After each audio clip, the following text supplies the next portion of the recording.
Get ready, Yusuf and Meghna.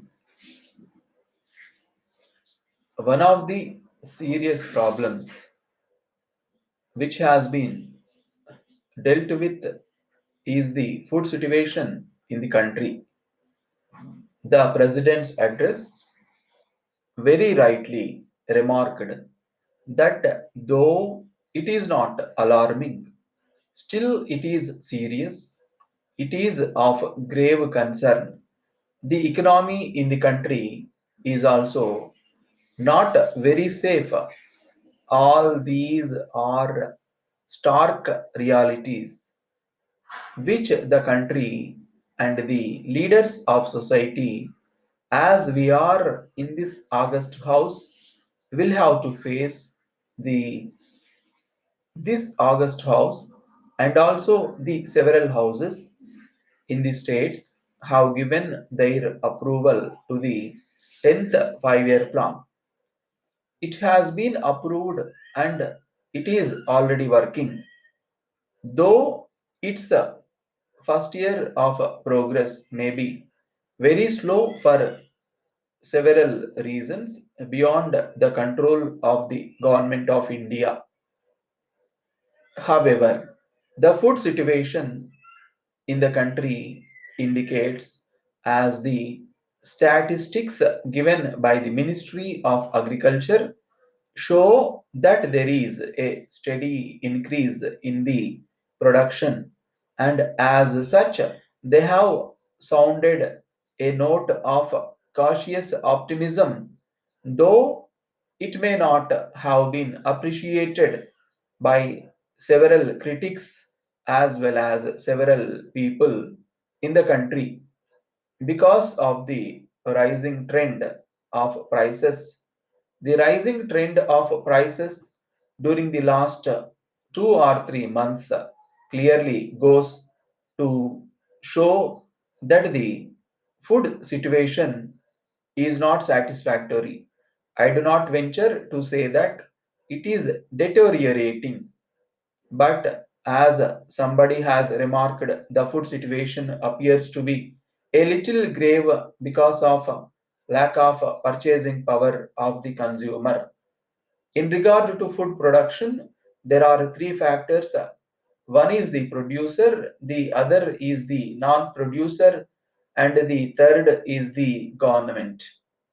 The producer in this country is mainly the agriculturist, and it is time to think seriously whether the Union Parliament should have to think positively whether in this country agriculture is to be given the pride of place ahead of industry, because it is the main industry of the nation.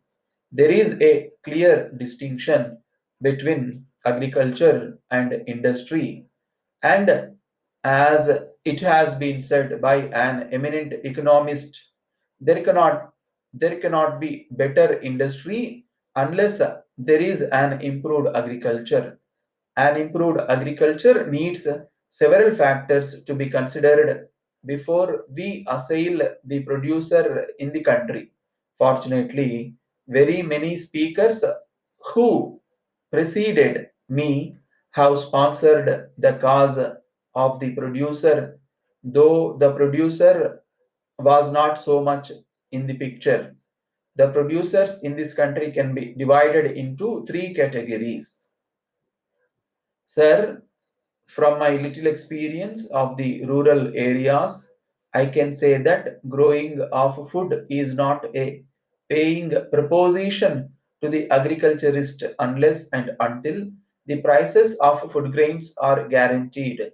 Ours is a marginal production, and we have to see whether this marginal production is to be stepped up to the point of self sufficiency, in which case we have to see whether the producer needs any protection, whether guarantees can be given as regards the prices of food grains, whether parity of prices can be maintained for food grains vis-a-vis industrial products in our country.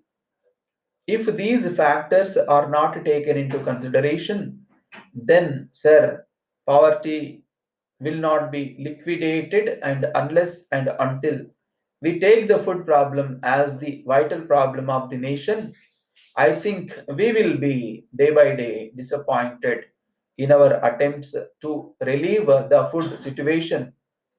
The food situation is becoming grave because our fast expanding money economy has put more money in the pockets of the people.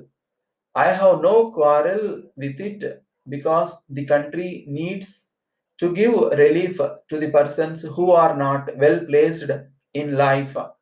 But this money economy has played havoc among the rank and file of the various producers in agriculture, because after all, in India, even now, more than 75% of the people depend on agriculture, and if there is a great disparity in income between the industrial labor and agricultural labor, the agricultural labor has no incentive, the smallholder has no incentive to produce more.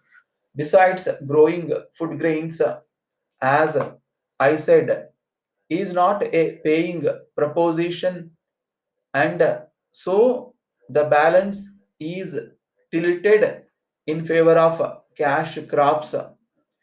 Various state governments have also abolished the Grow More Food Acts, especially in Maharashtra. There is an act called the Grow More Food Act of 1995. It lays down certain restrictions on the grower to assign more land for food production. That restriction having been removed now, the farmer is an individualist in his crop planning, and he does not care what crop the country needs, but he cares more for whether the crop is a paying proposition. It is a natural tendency that unless and until the business is remunerative, nobody follows it seriously.